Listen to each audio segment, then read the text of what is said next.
this one, I think, is extremely important because we can often become the victim when we're diagnosed with an illness, when tragedy strikes.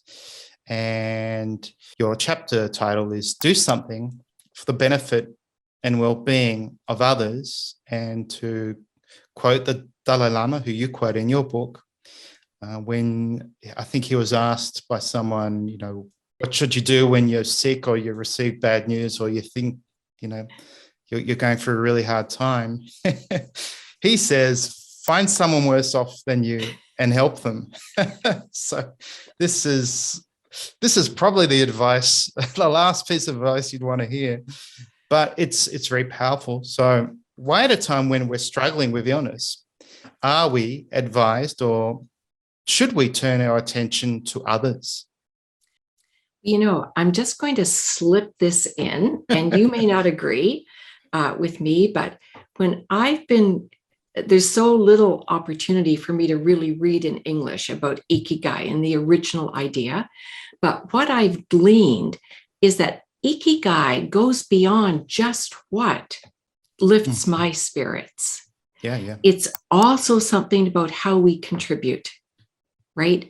How the impact that we have on other people in our community and how we can leave something to be helpful for others. And I when I think of this third guideline, I still think of it as having real Ikigai impact, because we're now looking at, I'm miserable, I'm sick, I'm having all of these things done to me and for me, and I'm being asked every day to do something for somebody else.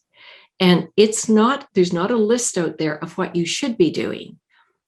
You make up your own list. You get to decide. Maybe you could write a thank you letter to your neighbor who's looking after your dog or your lawn, or maybe you could call someone and who's also going through a bad time and not talk about yourself, but ask about them. Because one of the things when you have cancer, especially your caregiver can be suffering from other things, but you've got cancer. And so they can't really mention what's going on for you, just like you didn't want to mention that you had cancer to your mother. It's perfectly understandable.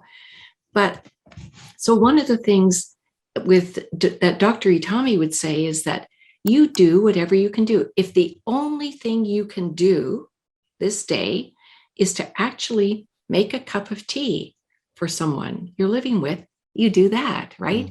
Or if the only thing you can do is have just a 5-minute conversation with somebody, that's fine. You don't have to do big things. They can be little. Just a thank you sometime, just a recognition of what it went through. I know that because of my spouse, who was my caregiver. And, there were many things I could do and didn't always do. And I know that it makes a difference to be able to do that. Not only that, it gives you a modicum of control in your life too, because we're now at the mercy of all these tests and all this receiving. We're receiving help every single day, even if we don't notice it.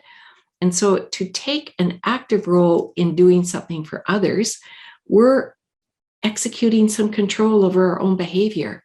And you know what? We feel better. Yeah. The science shows that, right? It's why volunteers do better, because when we help other people, it helps us.